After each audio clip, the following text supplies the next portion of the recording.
भगवान श्री कृष्ण ने गीता के उपदेश में यह कहा है, अहम आत्मा गुडाकेश सर्वभूतास यस्थिता अहम आदिश्च मध्यम च भूतानामंत एव च। अर्थात इस सृष्टि में मौजूद समस्त प्राणियों की आत्मा मैं हूँ, मैं ही इस सृष्टि का आरंभ हूँ, मैं ही मध्य और इस सृष्टि का अंत भी मैं ही हूँ। आज विज्ञान ने सभी क्षेत्रों में बहुत उन्नति कर ली है, परंतु दो प्रमुख सवाल अभी भी विज्ञान को हैरान किए हुए हैं। पहला सवाल यह कि आखिर इस ब्रह्मांड व सृष्टि की रचना कैसे हुई। वैज्ञानिकों ने बिग बैंग थ्योरी दी, जिसमें वैज्ञानिकों ने कहा कि एक दहकते हुए गोले का जब विस्फोट हुआ तब ब्रह्मांड का निर्माण हुआ। तो आखिर सवाल यह उठता है कि आखिर यह दहकता हुआ गोला आया कहां से। इसके अलावा दूसरा सवाल यह कि मनुष्य आखिर मरता कैसे है। कौन सा तत्व शरीर से निकल जाता है जिससे मनुष्य मर जाता है। मरे हुए मनुष्य को आधुनिक विज्ञान क्यों नहीं जिंदा कर पाता। कहा जाता है कि जहां पर विज्ञान काम करना बंद कर देता है वहीं से ईश्वरीय सत्ता शुरू हो जाती है, और इसीलिए तमाम वैज्ञानिक यह भी खोजने में लगे हुए हैं कि ब्रह्मांड को बनाने वाला ईश्वर है तो है कहाँ। कुछ लोग मानते हैं कि ईश्वर ने ब्रह्मांड या सृष्टि को 6 दिन में रचा और 7वें दिन आराम किया। उसने सबसे पहले मानव को रचा और उसी की पसली से स्त्री को रचा। लेकिन क्या यह कहानी सच है? इस कहानी को ना तो हिंदू धर्म ग्रंथ स्वीकार करते हैं और ना ही आधुनिक विज्ञान। वेदों में सृष्टि रचना को बेहद वैज्ञानिक ढंग से समझाया गया है, इसलिए वेदों पर ही रिसर्च करके आधुनिक विज्ञान ब्रह्मांड उत्पत्ति के सिद्धांत के काफी नजदीक पहुंच गया है। आधुनिक युग में लोग कहानी से ज्यादा वैज्ञानिक तथ्यों पर विश्वास करते हैं। अभी पिछले साल ही अमेरिकन अंतरिक्ष एजेंसी नासा ने हबल टेलीस्कोप की मदद से ब्रह्मांड की एक तस्वीर खींची थी, और यह तस्वीर जब दुनिया के सामने आई तो हर कोई भौचक्का रह गया। आखिर कैसी है यह तस्वीर और क्यों हर कोई चौंक गया इसे देखकर, जिसकी पूरी दुनिया में चर्चा है, सब जानेंगे आज के इस वीडियो में। स्वागत है आप सभी का द साइंटिफिक हिंदू पर। वीडियो शुरू करने से पहले छोटा सा निवेदन है कि कमेंट में जय श्री हरि अवश्य लिखें। मित्रों, हम सभी यह तो जानते ही हैं कि नासा एजेंसी लगातार ब्रह्मांड पर नजर बनाए हुए है, और अक्सर यह अंतरिक्ष एजेंसी ब्रह्मांड की तस्वीरों को लोगों के साथ साझा करती रहती है। पिछले साल वर्ष 2021 में नासा ने 2 ऐसी तस्वीरें साझा की थी जिन्हें देखकर लोग हैरान रह गए थे।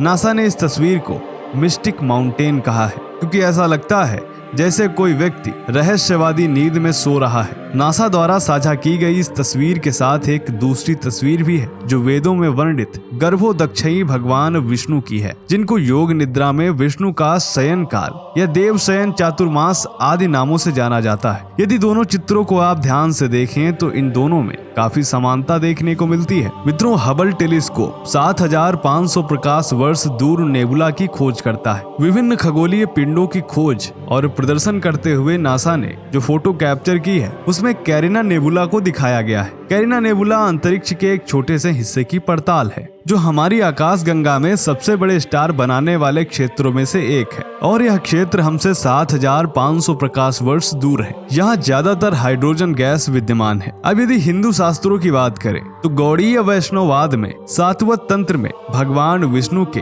3 अलग अलग रूपों का वर्णन किया गया है, जैसे कि महाविष्णु, गर्भोदक्षयी विष्णु और क्षीरोदक्षयी विष्णु। ब्रह्मांड और इसके निवासियों की उत्पत्ति, पालन और प्रलय में प्रत्येक रूप की अलग अलग भूमिका है। महाविष्णु कर्णोदक पर विराजमान है, यही संसार का बीज डालते हैं। यही विष्णु अग्नि, जल, वायु, धरती व आकाश तथा मन व अहंकार को उत्पन्न करते हैं। महामाया द्वारा रचित समस्त ब्रह्मांड की आत्मा के रूप में वह 1000 नेत्र तथा 1000 भुजाओं के साथ दृष्टिगोचर हैं। ऋग्वेद के पुरुष सूक्त में इसी रूप के विषय में लिखा हुआ है, सहस्त्र शीर्षः पुरुषः सहस्त्राक्षा सहस्त्रपात स भूमिग्वम सर्वतः स्प्रत्वा तिष्ठत सांगुलम। दूसरा रूप है गर्भोदक्षयी विष्णु का, जो महामाया द्वारा रचित उन सभी ब्रह्मांडों में आत्म विष्णु के रूप में प्रवेश करते हैं, जो सभी ब्रह्मांडों में आत्माओं की आत्मा है। यही बात भगवान श्री कृष्ण ने गीता में भी कही है, जिसे हम वीडियो की शुरुआत में बता चुके हैं। इन्हीं विष्णु के नाभि कमल से ब्रह्मा जी की उत्पत्ति होती है, और इसी स्वरूप की कल्पना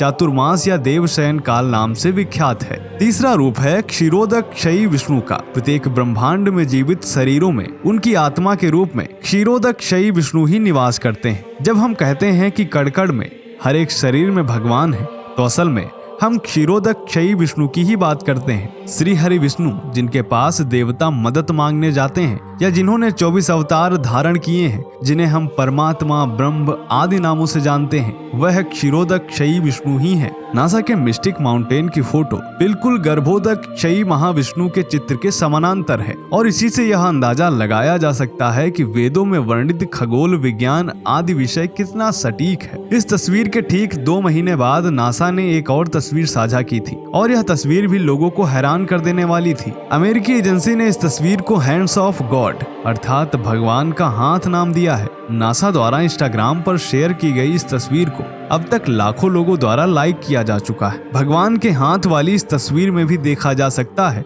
कि इसके बैकग्राउंड में गहरा काला अंतरिक्ष है तथा एक सुनहरी संरचना दिखाई दे रही है जो किसी का हाथ जैसा प्रतीत हो रहा है, इसीलिए इसे भगवान का हाथ नाम दिया गया है। ये संरचना शून्य से निकलती हुई दिखाई देती है। ऐसा लगता है जैसे कोई सर्वोच्च शक्ति अपना आशीर्वाद दे रही हो। नासा के अनुसार ये संरचना हमारी पृथ्वी से 17,000 प्रकाश वर्ष दूर है। मित्रों, अनंत ब्रह्मांड का 10वां हिस्सा भी अभी आधुनिक विज्ञान नहीं जान पाया है। ऐसे में इस ब्रह्मांड को बनाने वाले ईश्वर का पता लगा पाना विज्ञान के लिए अभी तो फिलहाल असंभव ही लगता है। लेकिन एक बात तो अवश्य साबित होती है कि हमारे वेदों में ब्रह्मांड और ईश्वर के विषय में जो वर्णन है वही विज्ञान के शोधों में उजागर होता जा रहा है। इसलिए हम कह सकते हैं कि हिंदू धर्म ग्रंथ वेद पूर्ण वैज्ञानिक और सत्य हैं। इनके अलावा कोई भी धार्मिक किताब सत्य नहीं है, वह केवल मनुष्य की कल्पनाओं पर आधारित एक पाखंड है। तो दोस्तों, आज की जानकारी आपको कैसी लगी कमेंट करके बताएं। मिलते हैं आपसे अगले वीडियो में, तब तक के लिए जय हिंद, जय भारत,